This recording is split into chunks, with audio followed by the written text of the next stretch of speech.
రకాల చర్మ సమస్యలకు శాశ్వత పరిష్కారం ఈ శ్రీత 9281458181. అరుణాచలేశ్వరుడి దర్శనానికి గుంటూరు నుంచి కొంతమంది భక్తులు వచ్చారండి, వారితో మాట్లాడదాం. నమస్కారం అమ్మా. నమస్తే అండి. అందరికీ నమస్కారం అండి. నమస్కారం. అరుణాచలేశ్వర ఓం నమ శివాయ.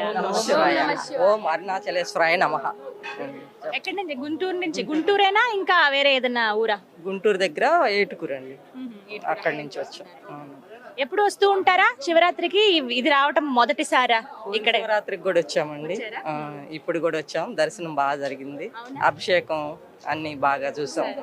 ఎన్ని గంటలు పట్టింది మీకు దర్శనం అవటానికి? దర్శనం 2 గంటలు పట్టిందండి. 2 గంటలు పట్టింది. లోపల అంతా ఎలా ఉందండి? అంటే ఎక్కువసేపు నుంచుంటున్నారు కదా భక్తులందరూ కూడా, సౌకర్యాలు అవన్నీ ఎలా ఉన్నాయి ఆలయం లోపల? ఇబ్బంది ఏం లేదండి, అంతా ఈజీగా అయిపోయింది స్వామి దయ వల్ల. ఎక్కడ ఇబ్బంది ఏం లేదు, బాగా జరిగింది. లైన్లు ఉన్నాయా లోపల నుంచోటానికి? ఉన్నాయండి, అంత ప్రసాదాలు కానీ ఎక్కడికక్కడ వాటర్ కానీ అన్ని బాగున్నాయి. ప్రతి ఒక్క ఆలయం లోపల ఎన్నో ఉపాలయాలు కూడా ఉంటాయి కదా, అవన్నీ దర్శించుకోవడానికి వీలైందా? అంటే ఇంతమంది భక్తుల రద్దీ నేపథ్యంలో అంటే కొన్ని వీలు కాలేదండి, కొన్ని వీలు కాలేదు. మరి అంత దూరం నుంచి వచ్చారు, ఆ స్వామిని చూడగానే ఏమనిపించింది మీకు? ఇంక చెప్పాలండి, ఇంకా అంతే. స్వామిని చూడంగానే ఇంకంతే. ఎన్నో కోరికలు అనుకుని వస్తాం కానీ ఏది అడగలేం కదా. అవునండి, అవును, ఆ సమయానికి. అవును. మీరు? నమస్తే మేడం. గుంటూరు అండి, మాది కూడా ఏటుకూరు గ్రామం. ఎప్పుడు ఎన్నిసార్లు వచ్చారు ఇప్పటి వరకు మీరు? మహాశివరాత్రికి రావటం ఇది 5వ సారి. ఇప్పటికి నేను ఎవ్రీ పౌర్ణమికి వస్తాను, ఇది 27వ సారి. ఎవ్రీ పౌర్ణమికి ప్రతి నెల వస్తాను, ప్రతి నెల దర్శనము గిరి ప్రదక్షిణ 2 చేస్తాను. ఇన్నిసార్లు. అదృష్టవంతులు మీరు. ఏమో, అరుణాచలం ముందు అరుణాచలం తర్వాత అంటారు. నిజంగా స్వామివారు అలానే రాశారు, నిజంగా జీవితంలో కూడా అలానే జరుగుతుంది. ఏం జరిగింది తెలుసుకోవచ్చా మేము?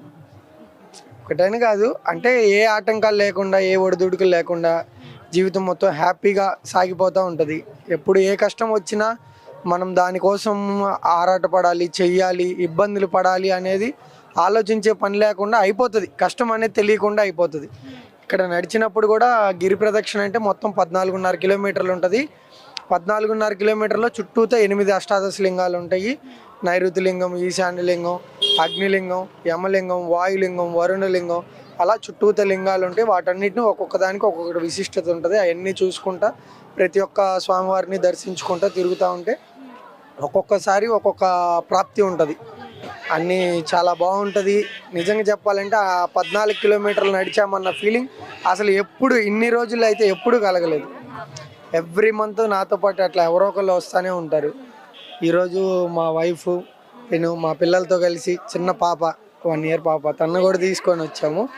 ఇప్పుడు నడవటానికి బయలుదేరుతున్నాం, గిరి ప్రదక్షిణకు వెళ్తున్నాం. స్టార్ట్ అయ్యి గిరి ప్రదక్షిణ చేసిన తర్వాత దర్శనం చేసుకుంటారా మీరు, లేకపోతే ముందు స్వామిని దర్శనం చేసుకుని ఆ తర్వాత గిరి ప్రదక్షిణ చేస్తారా? అంటే ఇన్నిసార్లు చేశారు కదా, ఏ విధంగా? ఈసారి ఏం చేస్తామంటే మేము రాగానే ఎర్లీ మార్నింగ్లో స్వామివారి దర్శనము, ఎర్లీ మార్నింగ్లో అయితే అభిషేకాలు జరుగుతూ ఉంటాయి.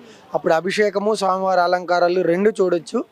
ఆఫ్టర్ అయిపోయిన తర్వాత కొంచెం రెస్ట్ తీసుకొని ఈవినింగ్ టైంలో కొంచెం వాక్బుల్కి బాగుంటుంది కాబట్టి ఈవినింగ్ టైం గిరి ప్రదక్షిణ చేస్తాం. అప్పుడు కొంచెం మనకు కూడా రెస్ట్గా బాగుంటుంది. స్వామిని దర్శనం చేసుకున్న తర్వాత స్వామి రూపం గుర్తుంటుందా? అక్కడ చూసినప్పుడు చాలా బాగుంటుంది, 2 కళ్ళు సరిపోవు, అది మాత్రం నిజం. నేను దర్శనం చేసుకున్నాను కాబట్టి నాకు తెలుసు. కానీ వచ్చిన తర్వాత సాధారణంగా గుర్తుండదు అంటారు, మరి మీ భావన? అలా ఏం లేదండి, నేను నిజరూప దర్శనం దగ్గర నుంచి అన్ని రకాల అభిషేకాలు చూశాను. రకరకాలుగా స్వామివారికి అలంకరణలు చేస్తారు, అలంకరణలు చూస్తాను. స్వామివారి తీర్థ ప్రసాదాలు తీసుకెళ్తాం. అభిషేకం చేసిన గంధం, విభూది అవన్నీ తీసుకెళ్తాం. ఈరోజు కూడా మొన్న కార్తీక ద్వీపం జరిగింది కదా, ఆ ద్వీపం జరిగిన బొట్టు అవన్నీ అమ్ముతారు టెంపుల్లో. ఆ మంత్లో ఇవ్వరు, నెక్స్ట్ మంత్కి ఇస్తారు. అవి కూడా తీసుకున్నాము ఈరోజు. అట్లా ఒక్కొక్కసారి ఒక్కొక్క విశిష్టత ఉంటుంది. నెక్స్ట్ మంత్ కూడా చిత్త పౌర్ణమి అని ఉంది, బాగా క్రౌడ్. అప్పుడు 20 lakh అబోవ్ పీపుల్ వస్తారు, బాగా ఉంటుంది. కాకపోతే తెలుగు వాళ్ళకి ఇక్కడ ట్రాన్స్లేటర్కి అదంతా బాగా ఇబ్బందిగా ఉంది. తెలుగు సత్రాలని చాలా తక్కువ ఉన్నాయి, కానీ తక్కువ. టెంపుల్కి దగ్గరలో ఏం లేవు. ఎవ్రీ మంత్ రూమ్ కోసం అయితే అందరికీ ప్రాబ్లమే. ఇది మటుకి బాగుంది చాలా. మొత్తం దాదాపు ఇంతమందిని చూస్తున్నాం మనం ఇక్కడ. కొన్ని లక్షల మంది ఉంటారు. లక్షల మందిలో కొన్ని వేల మంది తెలుగు రాష్ట్రాల నుంచి వచ్చిన ప్రజలే ఉంటారు ఇక్కడ. మీ జీవితంలో ఏమైనా నిదర్శనాలు చెప్పండి, స్వామిని ఇన్నిసార్లు దర్శనం చేసుకునే భాగ్యం మీది, నిజంగా అదృష్టవంతులు. నా వయసు 30 అండి. 30K నాకు మంచిగా నా లైఫ్ సెటిల్మెంట్ కానివ్వండి, నా వర్క్ పరంగా కానివ్వండి, ఫ్యామిలీ పరంగా కానివ్వండి, వైఫ్ పరంగా కానివ్వండి, అంటే దేవుడు ఇంకా అన్ని విధాల ఈ లోటు ఉంది అనేది చెప్పుకుంటానికి లేదు. ఆయన ఎప్పుడు నాతోనే ఉంటాడు, ఇంకంతే. నిజంగా చెప్పాలంటే ఇంకా ఆయన ఒకటి నేను ఒకటి అనే భావంలో అసలు ఉండను. అంతే, ఎప్పుడు నాతోనే ఉన్నారు అన్న భావంలోనే ఉంటాను. ఇప్పుడు కూడా నా పేరు శివ, ఇదిగోండి నా దగ్గర నా ఇది కూడా అలానే ఉంటుంది. ఇంకా ఎప్పుడు ప్రతి క్షణం ఇంకా మొత్తం అలానే ఉంటుంది. తోడుగానే ఉంటారు. అంతే.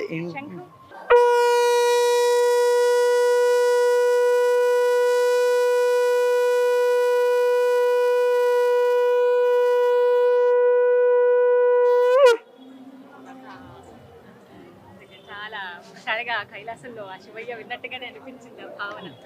చాలా అంటే ఆ శివభక్తితో ఉన్న వాళ్ళకి ఇంకా వేరే నామస్మరణ కూడా ఎన్నిన్నా కూడా శివనామస్మరణ వేరేలాగా ఉంటుంది. అంతే. ముక్తిని ప్రసాదిస్తాడు ఆయన అందరికి. చాలా సంతోషం. గిరి ప్రదక్షిణ చాలా చక్కగా జరగాలి అని కోరుకుంటున్నానండి. Thank you. సో విన్నారు కదా, గుంటూరు నుంచి వచ్చారట. ప్రతి సంవత్సరం వస్తూ ఉంటాం, అలాగే ప్రతి పౌర్ణమికి వచ్చి గిరి ప్రదక్షిణ చేస్తాము. ఆ శివయ్య లీలలు అన్నీ ఇన్ని కావు, మా జీవితానికి ఒక ముక్తిని ప్రసాదించాడు అని చెప్తారు. ఇలా చెప్తున్న భక్తులు ఎంతోమంది ఉన్నారండి.